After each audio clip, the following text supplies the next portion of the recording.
할렐루야. 아멘. 아멘.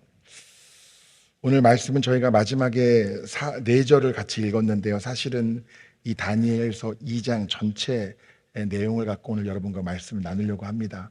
미리 읽고 오신 분들도 계시겠지만 혹시 못 읽으셨다면 나중에 시간을 내셔서 꼭 이 2장 전체를 꼼꼼하게 좀 읽어보시고 묵상하시는 시간을 가지시면 좋을 것 같습니다. 여러분 꿈 많이 꾸시나요? 저도 꿈을 종종 꾸는데 저는 일어나면 내용이 기억이 안 나요. 그냥 좋았다 아니면 뭔가 찝찝했다 이 정도로만 그 느낌만 남아있고 깨는 순간에는 다 기억나는 것 같은데 물 한 잔 마시고 나면 아무것도 생각이 안 나요. 근데 또 어떤 사람들은 그냥 그림처럼 다 기억하고 그거를 막 적고 나누는 사람도 있더라고요. 오늘 말씀이 2장이 어떻게 시작되냐면 이 느부갓네살 왕이 된 지 2년, 다스린 지 2년이 되었을 때다. 이렇게 말씀이 시작이 됩니다. 그러면서 꿈을 꾸었는데 그 꿈의 내용은 나오지 않고 뭐라고 기록되어 있냐면 꿈을 꾸고 그로 말미암아 마음이 번민하여 잠을 이루지 못한지라.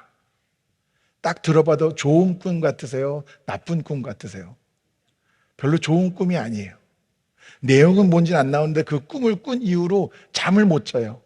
번민하여 근심과 걱정으로 마음에 이 무거운 짐이 있어서 잠을 이루지 못합니다. 그래서 뭐라고 이 2장 2절을 보면 뭐라 기록되냐면 왕이 그의 꿈을 자기에게 알려주도록 사람을 부르는데 어떤 사람들 불렀냐면 박수, 술객, 점쟁이, 갈대아, 술사들, 흔히 지혜자들이라 일컫는 그런 사람들을 이 왕이 부릅니다. 측근들을. 우리가 뭐 점쟁이 이러니까 요즘은 점쟁이 그러면 뭐 책 한 권 읽고 뭐 카드를 점쳐주고 이런 사람들을 점쟁이 우리가 그렇게 생각할 거 아니에요. 근데 오늘 말씀에 나오는 박수와 술객과 점쟁이와 이런 술사들, 이런 지혜자들은 어떤 사람이냐면 당시에 최고의 지식과 학식을 갖춘 사람들이었고 이렇게 왕 옆에서 왕이 정치를 함에 있어서 조언을 구하기도 하고 자기 의견을 나눠서 함께 나라를 다스리는데 큰 영향력을 끼치는 그런 대단한 사람들이었어요. 이 왕이 꿈을 꾸고 나서 자꾸 그 꿈에 대해서 찝찝하고 잠이 오지 않으니까 이 사람들을 불러서 도움을 청한 거예요. 근데 뭐라고 그러냐면 내가 무슨 꿈을 꿨는지도 나한테 알려주고 그리고 그 꿈이 무슨 뜻인지도 해석을 해라. 이렇게 이 사람들한테 요구한 거예요. 좀 황당하죠. 이 사람들이 뭐라고 그랬어요? 왕 알겠습니다. 이따 그 꿈의 내용을 우리한테 알려주시면 그걸 저희가 설명드리겠습니다. 안 된다는 거예요. 내용도 니네가 알아내고 그 뜻도 니네가 해석해라. 이 사람들도 황당하잖아요. 그걸 어떻게 합니까? 지금까지 이런 요구를 우리는 받아본 적이 없습니다. 이렇게 굉장히 강하게 항의하는 것처럼 보입니다. 말씀을 보면. 그러니까 처음에 왕이 그 꿈을 내용을 알아야지 해석하죠. 이렇게 막 얘기하니까 너네 그냥 시간 끄는 거지 이러다가 계속 못하게 하겠다고 하니까 뭐라고 명령을 내리냐면 성경에 보면 진노하고 통분하여 바벨론의 모든 지혜자들을 다 죽이라. 그러니까 아까 언급했던 박수, 술객, 점쟁이, 술사 이런 사람들을 비롯한 모든 지혜자들을 다 죽이라고 그냥 명령을 내렸어요. 그러니까 문제가 뭐냐면 이 지혜자에 누구도 포함되냐면 다니엘도 포함이 되고 다니엘의 친구들도 포함이 되는 거예요. 그러니까 졸지에 지금 몇몇 사람이 말 몇 마디 잘못해서 이 왕의 명령으로 인해 지금 이 나라 전체에 있는 지혜자라는 지혜자 사람은 다 죽게 생긴 겁니다. 그때 이 명령을 받은 왕의 근위대장 아리옥이라는 사람이 이제 이 명령을 이행하려고 가다가 누구를 만나냐면 다니엘을 만나요. 근데 이 다니엘이 보니까 지금 자기를 죽이러 온 거잖아요. 근데 성경에 뭐라고 하냐면 다니엘이 명철하고 슬기로운 말로 이런 표현이 나오는데 잘 이 근위대장 아리옥을 설득을 해서 시간을 벌고 자기 친구들을 불러서 같이 기도합니다. 저는 이 말씀을 보면서 이 아리옥이 다니엘과 초면이 아니었고, 평상시에도 다니엘이 어떻게 관계를 맺고 어떻게 살았길래, 왕의 명령이면은 절대적인 거잖아요. 근데 아무리 말을 잘했어도 이렇게 왕의 명령을 이행하는 것이 지연될 수 있었을까, 그런 생각도 해봅니다. 평상시에 잘해야겠다, 그런 생각이 들더라고요.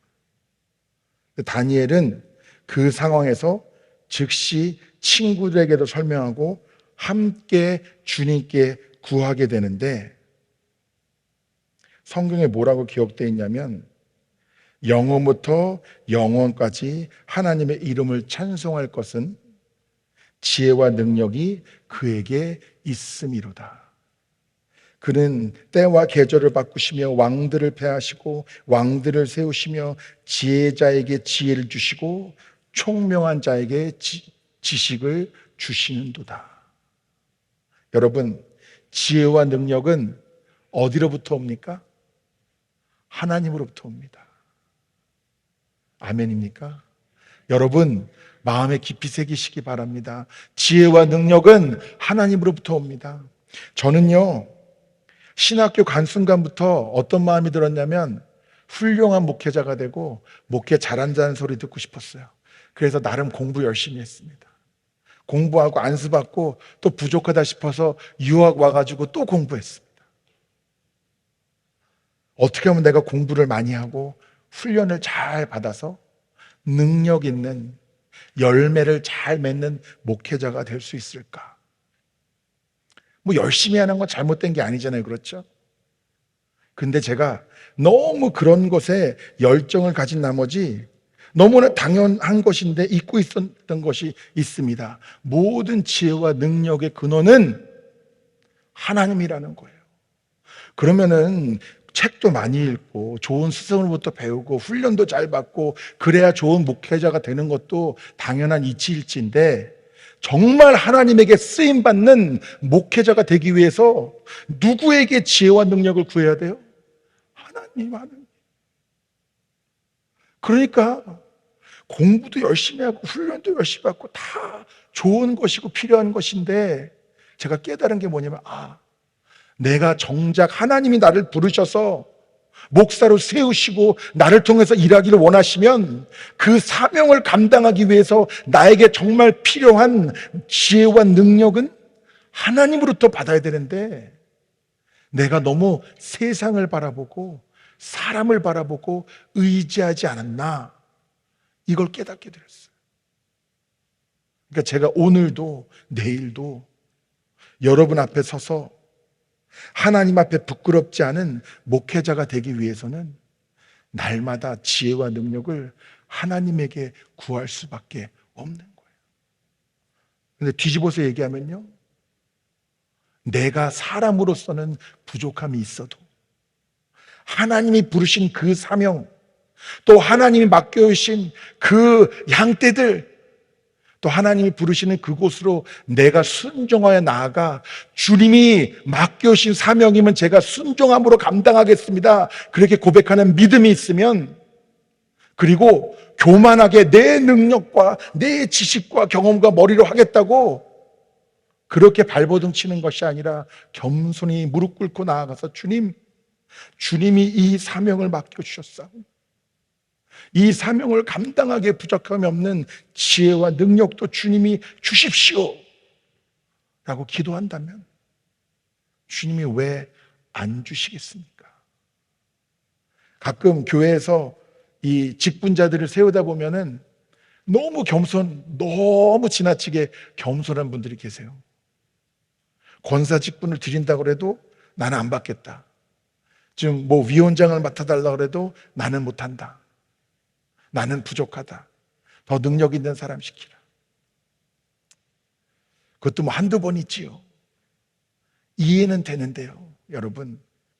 뭐 제가 거절했다고 해서 무조건 그런 분이라는 그런 얘기는 아니지만, 여러분 스스로 여러분과 하나님의 관계에서 여러분이 분별하실 때 내가 분별해야 될 것은 내 능력이 얼마나 뛰어난가. 이거는 둘째이고, 가장 먼저 기도하면서 구해야 될 것은 이것이 하나님이 나에게 맡겨주시는 사명인가 아닌가, 이거를 첫째로 분별해야 되는 거예요. 근데 기도하다 보니까 이거는 하나님이 나한테 맡겨주신 사명이 맞다, 이렇게 여러분이 분별을 받으셨다면 그 부족한 능력, 그 부족한 지혜는 누가 채워주신다고요? 하나님이 채워주시는 거예요. 참 이게 재밌는 것이, 나중에 다니엘서를 보면은 다니엘이 자기가 꾼 꿈을 기억을 해도요, 자기가 해석 못할 때도 있어요. 근데 오늘 이 말씀은 이 기도 가운데, 친구들과 기도하는데 하나님이 그 꿈의 내용도 깨닫게 하시고 그 꿈의 뜻도 깨닫게 하시는 것을 보게 됩니다. 그래서 기도하면서 하나님께 응답을 받고 아리옥에게 뭐라고 하냐면, 바빌론 지혜자들을 죽이지 말고 나를 왕 앞으로 인도하라. 그리하면 내가 그 해석을 왕께 알려드리리다. 이것도 저는 참 재밌더라고요. 사실은 이 다른 모든 지혜자들, 이 점쟁이, 이런 박수, 이런 사람들은요, 나중에 다니엘이 사자굴에 던져지도록 운매를 꾸민 바로 그 같은 사람들이에요. 자기가 왕의 꿈을 해석할 거면 자신과 친구들만 살릴 수도 있습니다. 충분히, 제가 볼 때는. 근데 다니엘은 그러지 않았어요. 지혜자들을 아무도 죽이지 말라고 그렇게 아리옥에게 부탁합니다. 그래서 제가 또 깨닫는 건, 사실은 이 다니엘이 보통 사람이 아니었어요. 정치가로서도 굉장히 유능하고 또 성공했던 사람이고 왕에게 인정받았던 사람인데, 하나님이 보시기에 왜 이렇게 이 사람을 인정했을까 했을 때는 이렇게 하나님의 마음을 품고 있었던 거예요. 나를 죽이려는 그 사람까지도 마음속으로부터 원망하거나 저주하지 않고, 그리고 살릴 수 있으면 살리기까지 하나님의 마음을 품었던 사람이었습니다. 그리고는 이제 왕 앞에 가서 이 꿈의 내용을 이야기합니다. 제가 아까 말씀드렸죠. 이 왕이 꿈의 내용은 얘기 안 하고 이 지혜자들을 불러서 무조건 꿈 내용도 나한테 얘기해주고 그 뜻도 풀이해라. 저는 이 말씀을 여러 번 읽으면서 왜 그랬을까 생각해 봤어요. 사실 좀 너무 이게 심술맞은 것 같기도 하고. 근데 이거는 성경에 정확히 구체적으로 나온 건 아니지만 제가 볼 때는 저와 같은 사람이어서 꿈을 꾸고 나서 기분은 되게 찝찝한데 내용이 기억이 안 났던 거예요. 어느 정도로 찝찝하냐면 잠을 못 잘 정도로. 그러니까 옆에 평상시에 점쟁이라고 그러고 자기들이 미래를 예측할 수 있다고 그러고 어쩌고 저쩌고 술사, 박수, 이 무당 이런 사람들을 불러서 그렇게 답답하니까 그 꿈도 내가 기억 못하니까 그 꿈 내용도 얘기해주고 그 뜻도 풀이해라. 그렇게 요구를 했던 것이고, 그리고 자기는 너무나 답답해서 잠도 못 자는데 그것을 하지 못하고 오히려 말도 안 되는 요구를 한다는 듯이 따지는 그 사람들을 보니까 분노가 치밀러가지고 그냥 다 죽여버리라고 명령을 한 거죠. 지금 이 왕은 극도로 불안한 상태였던 거예요. 근데 기도하면서 하늘의 문이 열리고 그 지혜와 능력을 받은 다니엘이 이제 왕 앞에 서서 그 꿈의 내용을 이야기하기 시작합니다. 왕이 꿈을 꾸는데 신상이 보여요. 근데 보면은 아름답고 마음이 따뜻해지는 그런 신상이 아니고 뭔가 웅장하고 무섭기까지 한 그런 신상이었어요. 근데 그 머리는 금으로 만들어져 있고 가슴과 팔은 은, 배와 넓적다리는 놋, 그리고 발은 철과 진흙으로 만들어진 그런 신상이었습니다. 그 신상이 우뚝 서 있는데 갑자기 돌이 하나가 날라와 가지고 그 바닥을 치면서 그 신상이 우르르르 무너지고 그 돌은 태산이 되더니 온 세계에 가득하였다. 이것이 꿈의 내용이에요. 자, 이 머리는 어디를 상징하냐? 금은 바벨론. 가슴과 팔은 은, 메대와 바사, 페르시아. 이 배와 넓적다리는 노수로 만들어진데 어디냐? 헬라, 그리스. 그리고 발은 철과 진흙. 앞으로 있을 로마 제국. 자, 하나같이 당대의 세계를 호령하던 영원할 것만 같은 권세를 누리던 나라들입니다. 그렇죠? 그러니까 한 가지 우리가 이 꿈의 내용을 보면서 깨닫게 되는 것은 바벨론도 페르시아도 그리스도 로마도 그 어떤 나라도 과거이건 현재이건 미래이건 같은 절대적일 것 같은 권세를 가진 나라도 결국은 영원하지 않다는 거예요. 그 모든 것이 갑자기 돌이 날라와 가지고 다 무너지는데 여러분, 돌 하면 누가 생각납니까? 모퉁이 돌. 누가 생각나요? 예수님. 그러면서 그 돌이 태산이 되고 큰 산이 되고 온 세계에 가득하였다. 무슨 얘기입니까? 여러분은 여기 미국에 사시니까 미국 시민이신 분도 많이 계시죠. 뭐 이중 국적인 분도 계실 수 있고 또 국적이 한국인 분들도 있으실 겁니다. 우리가 한 나라에 소속되어 있기 때문에 그 나라 국민인 건데, 여러분 국적이 다 다르실 수 있지만 여기 우리 함께 모인 믿음의 사람들이 공통적으로 고백하는 것이 있는데, 우리는 어느 나라의 시민이에요? 하나님 나라. 아멘. 우리는 하나님 나라의 백성입니다. 그리고 이 세상 그 어떤 나라도 아무리 강대해 보일지고 아무리 영원할 것 같은 권세일지라도 이 세상 것은 영원한 것이 아무것도 없으며, 우리가 갖고 있는 시민권도 죽으면 그냥 사라지는 거잖아요. 그러나 저와 여러분이 누리고 있는 하나님 나라의 시민권은 영원하다는 것을 여러분 믿음으로 고백하시길 축복합니다. 그러니까 세상 권세자들 어쩔 때는 상황이 어떻게 돌아가고 나라가 어떻게 돌아가고 경제가 어떻게 돌아가고 법이 어떻게 개정되고 이런 것들을 보면은 마음이 불안해질 때가 있잖아요. 특히 팬데믹 때 제가 많이 성도님들한테 들었던 얘기인데, 예수님 다시 오실 때 된 거 아니냐고. 정말 세상이 어떻게 돌아가는지, 다시 우리가 모여서 예배드릴 수 있는 그날이 있을지, 별의별 두려움과 불안한 말들이 교회에서 얼마나 넘쳐났는지 모릅니다. 여러분, 세상이 아무리 우리 눈에 보일 때 비관적으로 바뀔지라도 변함없는 것이 있는데, 만물과 영혼의 통치자는 하나님이시고, 세상이 아무리 인간이 탄탄하게 세운 것 같을지라도 그 모든 것은 언젠가는 무너질 수밖에 없으며, 하나님의 나라는 영원하다는 것, 여러분 그 믿음으로 고백하시기 바랍니다. 지금 이 세상에 이 나라를 비롯해서 세상 어떤 강대한 나라도요, 그 통치자들과 권력자들도요, 지금 이 순간에도 하나님이 허락하지 않으시면 그 자리에 있을 수가 없는 거예요. 1분 후, 하루 후에라도 하나님의 마음 바꾸시면은 세상이 그 누구도 건들 수 없을 것 같은 절대 권력을 누린 자들도 다 무너질 수밖에 없습니다. 하나님이 뜻하시면 못할 게 무엇입니까?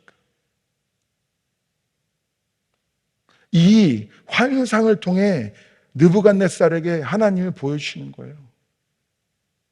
네 나라가 영원한 것 같아도 그 이후에 또 강대국이 나올 거고, 또 강대국이 나올 거고, 또 시대마다 계속 강대국이 나올 거고, 영원할 것 같은 나라들은 멸망할 거고, 그런데 그 나라들이 계속 생기고 없어지는 가운데서도 마지막에는 돌이 날아와서 세상의 모든 권력들은 다 무너질 것이며, 영원한 하나님의 나라의 권력이 큰 산이 되어서 온 세상을 가득 채울 것이다 라고 다니엘을 통해서 그 꿈도 설명해 주시고 그 뜻도 풀이를 해준 것이죠.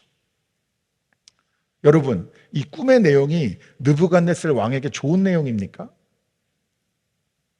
아니지요. 돌 얘기까지 가기 전에도 벌써 지금 자기가 금인데 은이 있고 노시 있고 철과 진흙이 있고 그 뜻을 이해하다 보면은 사실은 지금 이 나라도 영원할 것 같지만 언젠가는 사라질 것이고, 마지막에는 이 세상 모든 국가들은 그 권세가 무너지고 영원한 하나님의 나라가 큰 산, 태산이 되어서 온 세상에 가득할 거란 이야기인데, 그 얘기를 듣고 이 느부갓네살 왕이 기분 좋을 게 뭐가 있어요? 그런데 오늘 저와 여러분이 함께 46절부터 49절까지 읽었잖아요. 이것이 이 다니엘의 설명에 대한 왕의 반응이었습니다. 46절에 이 느부갓네살 왕이 엎드려 다니엘에게 절하고 명하여 예물과 향품을 그에게 주게 하니라. 왕이 다니엘에게 엎드려 절했대요. 말 한마디만 하면은 누구라도 죽일 수 있는 절대 권력을 가진 이 왕이 다니엘에게 엎드려 절했는데, 여러분, 다니엘에게 절했지만 누구에게 절한 겁니까? 하나님. 그 꿈을 꾸고 나서 내용도 가물가물하지만 생각하면 너무 두렵고 불안한 가운데 그 뜻을 설명을 들으니 사실은 자기에게 듣기 좋은, 꼭 좋은 내용도 아니지만 그 내용이 풀이되는 것과 드러나는 하나님의 영광과 위엄 위에 느부갓네살 왕은 엎드려서 이 다니엘이 섬기고 기도한다는 그 하나님 앞에 절할 수밖에 없었던 거예요. 그러면서 예물과 향품을 그에게 주게 하는데, 그것이 누구에게 드린 예물이에요? 하나님에게 드린 예물이나 마찬가지라는 거예요. 이 왕의 마음. 여러분, 저와 여러분의 믿음도 다니엘같이 세상 권세들이 하나님 앞에 무릎 꿇을 수 있도록 쓰임받게 되기를 축복합니다. 믿는 사람들이 세상 권력, 능력, 재력, 사람의 머릿수 이런 것에 두려워하고 염려하고, 우리가 농담처럼 이기는 편, 우리 편 그러잖아요. 사람은 본능적으로 이기는 편에 서고 싶어요. 그렇지 않습니까?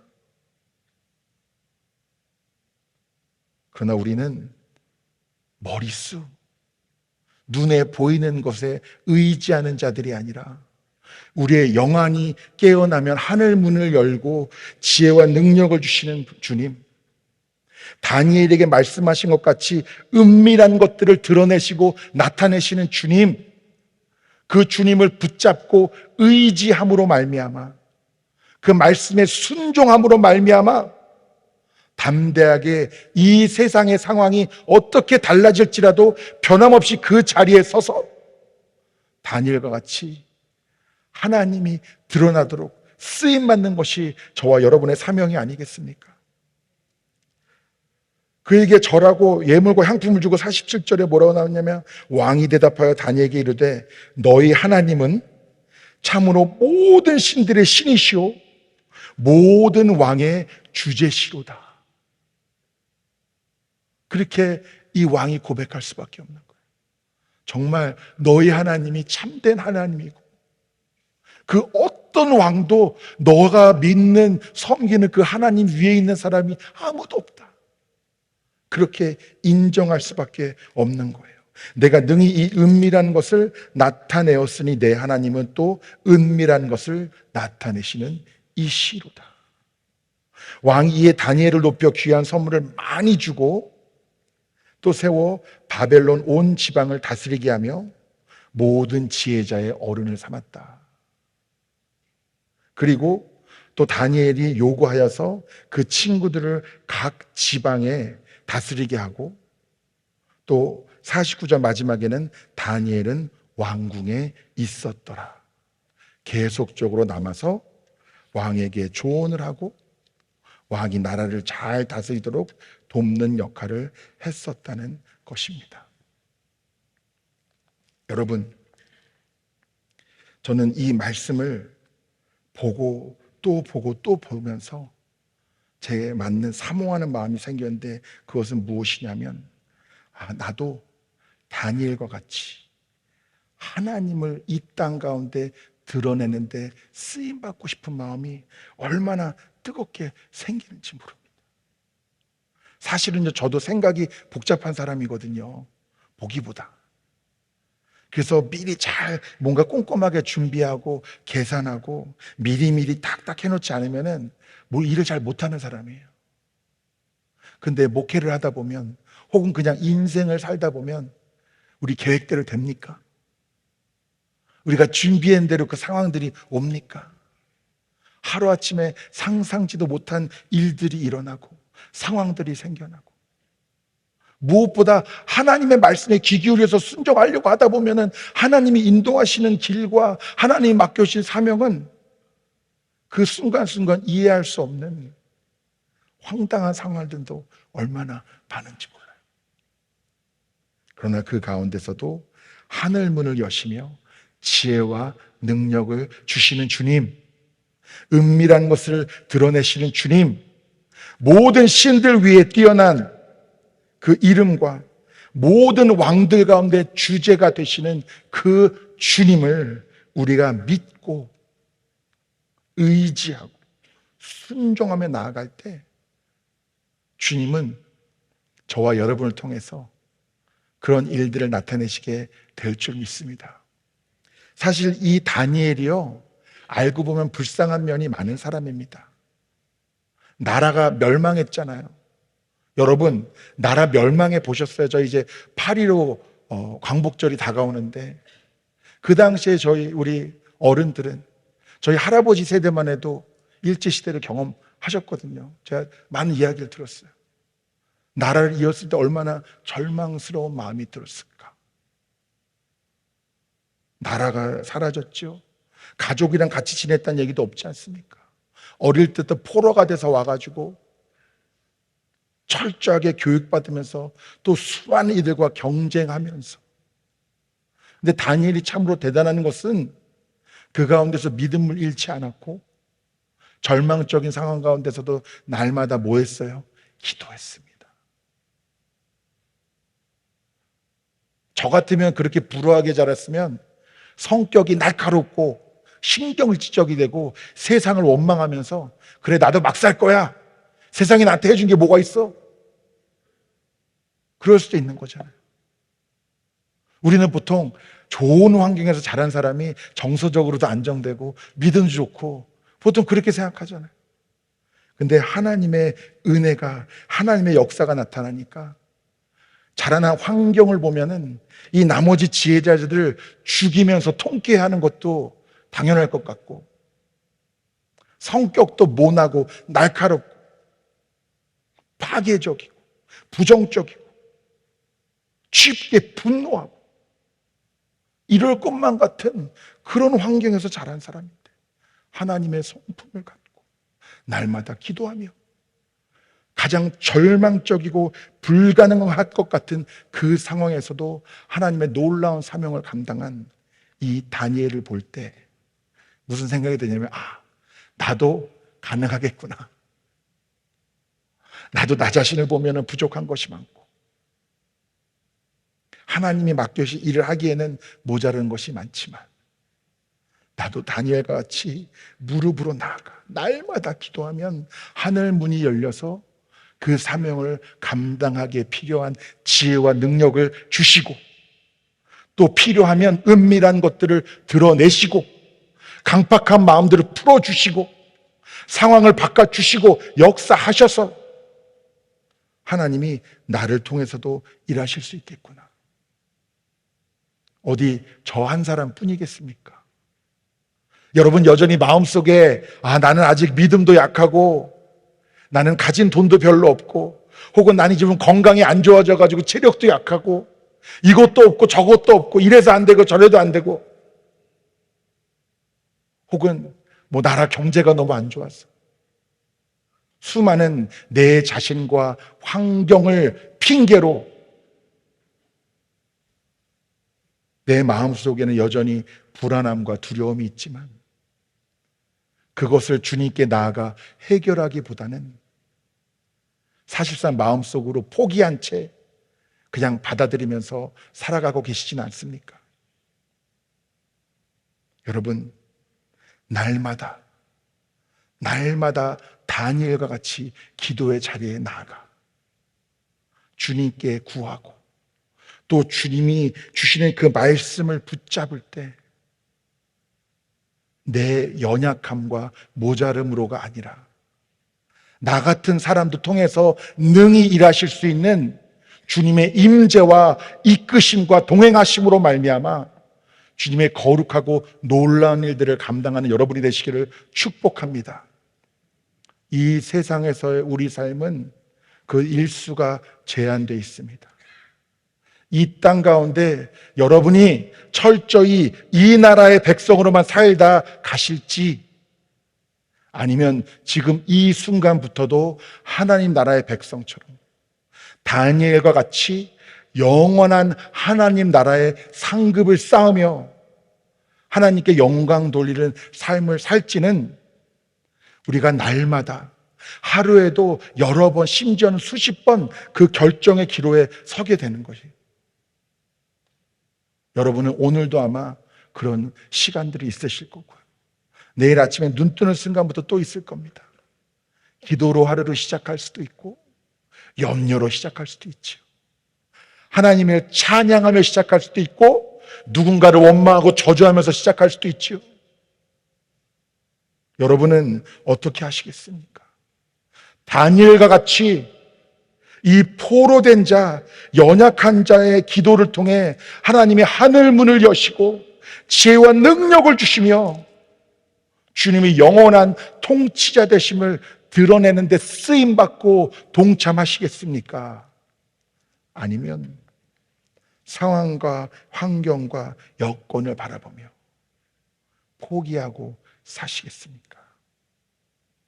오늘 여러분의 믿음의 고백을 통해 이 땅 가운데 하나님의 나라가 더욱 드러나고 하나님께 경배하며 엎드리는 자들이 늘어나게 될 줄 믿습니다.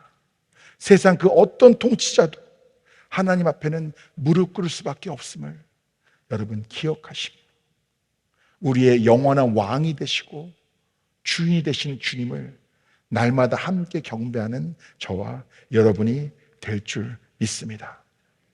기도하시겠습니다. 사랑과 은혜가 풍성하신 주님, 다니엘을 세우시고 그 믿음과 순종과 기도를 통해 놀라운 일들을 드러내신 것 같이 당신의 사랑하는 자녀들을 통해도 그리 하시옵소서.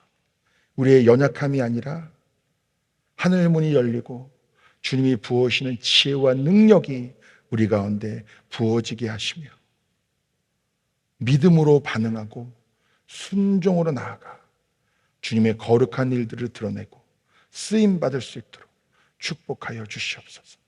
상황과 환경에 흔들리고 무너지는 자가 되지 않게 하여 주시며 끝까지 주님으로 말미암아 승리의 길 위에 서서 믿음으로 고백하며 나아가게 하여 주시옵소서. 주 예수 그리스도 이름으로 기도드리옵나이다. 아멘.